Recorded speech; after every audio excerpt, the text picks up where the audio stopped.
প্ৰথমে পিজ্জা অলপ খাই লৈছোঁ, ভোকাতুৰ জীৱ নহয় জানো। আৰু এয়া মই আনিছোঁ টেকেলি এটা, ভাবিছোঁ আজিৰ পৰা 10 টকা 20 টকা যিমান পাৰোঁ সদায় থৈ যাব চেষ্টা কৰিম। আৰু এটা বস্তু বনাব লৈছোঁ, ভাবিলোঁ আপোনালোকৰ লগতো শ্বেয়াৰ কৰোঁ।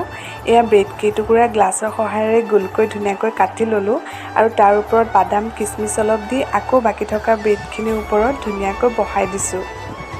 দেখিবলৈ খুবেই ধুনীয়া লাগিছে নহয়নে? এইফালে গাখীৰ গৰম হওঁতেই অকণমান হালধি দি দিছোঁ ৰংটো হ'বৰ বাবে। আৰু এয়া চেনি সোৱাদ অনুসাৰে দি লৰাই দিছোঁ ধুনীয়াকৈ। এতিয়া ব্ৰেডখিনিৰ ওপৰত গৰম গাখীৰখিনি ধুনীয়াকৈ বাকি দিম আৰু মোৰ নতুন ৰেচিপিটো তৈয়াৰ হৈ যাব। এই ৰেচিপিটোৰ নাম মই দিছোঁ ব্ৰেড মিঠাই। নাহাঁহিব দেই আপোনালোকে আকৌ।